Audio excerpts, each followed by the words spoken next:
بسم اللہ الرحمن الرحیم۔ آج کا ہمارا ٹاپک ہے سگنل ایمپلیفیکیشن ان دی سائیکلک ایڈینوسین مونوفاسفیٹ پاتھ وے۔ تو اس سے پہلے لیکچر میں ہم سائیکلک ایڈینوسین مونوفاسفیٹ پاتھ وے کو ڈسکس کر رہے تھے، جس کے اندر ہم لپڈ انسولوبل ہارمونز کا میکنزم ڈسکس کر رہے تھے۔ سیل کے اندر سگنلنگ کے بارے میں پڑھ رہے تھے ہم کہ باہر سے آنے والا سگنل اندر کیسے ٹرانسفر ہوتا ہے لپڈ انسولوبل ہارمونز کی کیس میں۔ تو یہاں پر اس سگنل کی ایمپلیفیکیشن کی بات کی جائے گی کہ سگنل باہر سے تھوڑا آیا، سیل کے اندر سگنل بہت زیادہ جائے گا، افیکٹرز کے پاس سگنل بہت زیادہ جائے گا، یعنی سیکنڈ میسنجر بہت زیادہ بنے گا، پھر اس سے آگے پروڈکٹ بہت زیادہ بنے گی۔ یہ میکنزم ہم اس ٹاپک میں ڈسکس کریں گے۔ تو سب سے پہلے تو ہمیں یہ پتہ ہو کہ ایمپلیفیکیشن کی ضرورت کیا پڑتی ہے، کیوں پڑتی ہے ایمپلیفیکیشن کی ضرورت۔ تو سگنل باہر سے آنے والا سیل کے اندر تو کراس ہو نہیں سکتا، وہ سگنل ٹرانسڈیوس ہو کے دوسری فارم میں سیل کے اندر آتا ہے، جیسے کہ وہاں پر ریسیپٹر سے جی پروٹین ایکٹیویٹ ہوتی تھی۔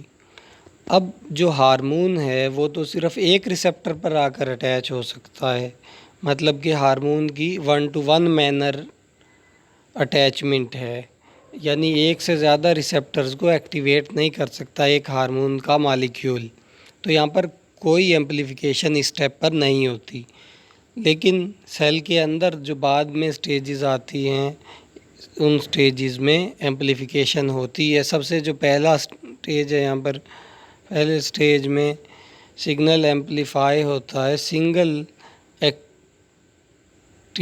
پروٹین بہت سارے جی پروٹین کو، یعنی ایک جو ریسیپٹر ایکٹیویٹ ہوا ہارمون کے آنے کی وجہ سے، وہ ریسیپٹر بہت ساری جی پروٹین مالیکیولز کو ایکٹیویٹ کروا دیتا ہے۔ اب ایک جو جی پروٹین مالیکیول ہے وہ بہت سارے ایڈینائلیٹ سائیکلیز انزائمز کو ایکٹیویٹ کروا دیتا ہے۔ تو دوسری ایمپلیفیکیشن ہو گئی یہاں پر، یعنی کہ ہم اگر بات کریں ایک ہارمون کا مالیکیول آیا، اس نے ایک ریسیپٹر کو ایکٹیویٹ کروایا، اس ایک ریسیپٹر نے 10 جی پروٹین مالیکیول کو ایکٹیویٹ کروایا، ایک جی پروٹین مالیکیول نے 10 مزید آگے ایڈینائلیٹ سائیکلیز انزائمز کو ایکٹیویٹ کروایا۔ تو اس طرح سے ایک ہارمون کی وجہ سے 100 ایڈینائلیٹ سائیکلیز انزائمز ایکٹیویٹ ہو سکتے ہیں۔ ایگزامپل کے طور پر بات کر رہے ہیں ایمپلیفیکیشن کی وجہ سے، کیونکہ کچھ کیسز میں ایسا ہوتا ہے کہ ایک ریسیپٹر کے پاس بہت تھوڑی دیر کے لیے ہارمون آتا ہے، جیسے 1 سیکنڈ یا اس سے کم کے لیے۔ تو یہ ٹائم ایمپلیفیکیشن یا میکنزم کو برقرار رکھنے کے لیے بہت تھوڑا ٹائم ہے۔ تو سیل اپنے اندر ایسا میکنزم رکھتا ہے کہ جس میں وہ اس کو ایمپلیفائی کر سکے۔ جی پروٹینز کچھ عرصے تک بائنڈ رکھتی ہیں اپنے پاس جی ٹی پی کو، یعنی 10 سے 15 سیکنڈ تک، جب تک ان کے پاس جی ٹی پی رہتی ہے، جب تک یہ ایمپلیفائی ہوتے ہیں، مطلب کہ سیکنڈ مالیکیول کو ایکٹیویٹ کروا رکھتے ہیں۔ مطلب ایک جی ٹی پی اگر 1 سیکنڈ میں ایک انزائم کو ایکٹیویٹ کرواتی ہے، ایک جی ٹی پی اٹیچمنٹ والی پروٹین اگر ایک جی ٹی پی کی موجودگی میں 10 مالیکیولز کو ایکٹیویٹ کرواتی ہے ایڈینائلیٹ سائیکلیز کے، تو 10 سیکنڈ کی وجہ سے وہ 100 کو ایڈینائلیٹ سائیکل یعنی 100 ایڈینائلیٹ سائیکلیز کو ایکٹیویٹ کروا سکتی ہے۔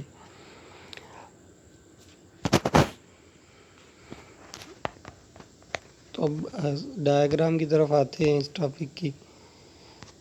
مزید بھی ایمپلیفیکیشن ہیں آگے، ابھی صرف بات کر رہے ہیں ہم لیولز کی ایمپلیفیکیشن کے۔ ادھر اسی ڈائیگرام پہ ہم اس بات کو سمجھنے کی کوشش کرتے ہیں۔ یہ جو ریسیپٹر ہے یہ صرف ایک جی پروٹین کو ایکٹیویٹ نہیں کروا سکتا، جی اسٹیمولیٹری پروٹینز کو بہت ساری کو ایکٹیویٹ کروا سکتا ہے۔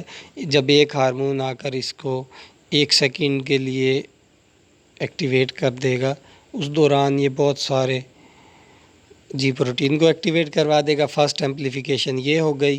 سیکنڈ ایمپلیفیکیشن یہ ہوگی کہ یہ جی ایکٹیویٹڈ پروٹین اس ایڈینائلیٹ سائیکلیز کو ایکٹیویٹ کروائے گی. صرف ایک مالیکیول کو نہیں بلکہ بہت سارے اسی طرح کے مالیکیولز کو ایکٹیویٹ کروا دے گی. تو سیکنڈ ایمپلیفیکیشن اس پوائنٹ پر آ گئی. پھر جو تھرڈ ایمپلیفیکیشن ہے وہ یہ ہوگی کہ ایک ایڈینائلیٹ سائیکلیز ہے جو انزائم، ہمیں پتہ ہے کہ انزائم بار بار استعمال ہو جاتے ہیں.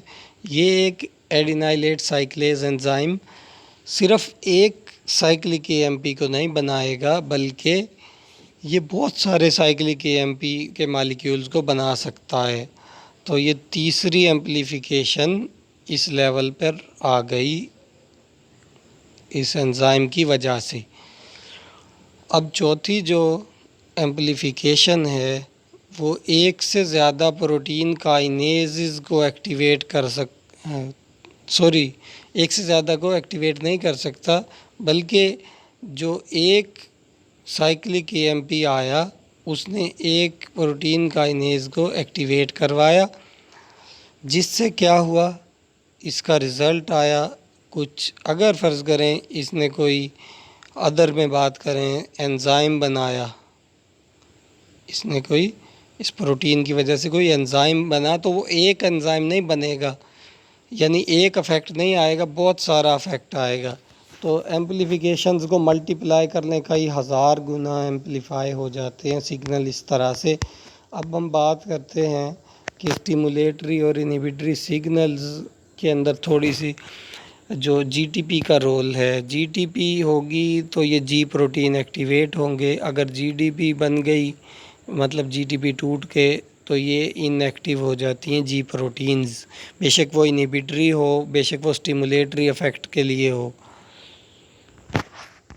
تو نیکسٹ لیکچر کے اندر ہم ڈسکس کریں گے کہ کنٹرول میکنزم کیا ہے ان رسپانس کے لیے، کیسے رسپانسز کنٹرول فارم میں دیتا ہے ایک سیل. ایسا نہیں ہوگا کہ ایک بار سگنل آ گیا وہ بہت زیادہ سگنل کا آؤٹ پٹ یہاں پر ملتا رہے ہمیں، اس کا رسپانس یعنی آؤٹ پٹ ایک کنٹرول فارم میں ہوتا ہے. اس کو کون کون سے فیکٹرز کنٹرول کرتے ہیں وہ نیکسٹ ویڈیو میں ڈسکس کریں گے.